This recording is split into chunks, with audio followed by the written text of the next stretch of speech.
Another record for American aviation. Test pilot Bob Fussell is going aloft in a Curtiss P-40 Standard Army pursuit ship for a crack at the speed record. And, brother, he does, and how.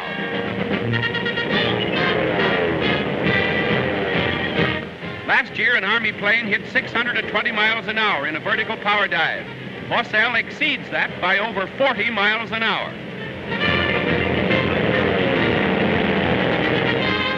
661 miles per hour. Tribute to Yankee engineering and production. Best in the world. And to test pilot Bob Fussell.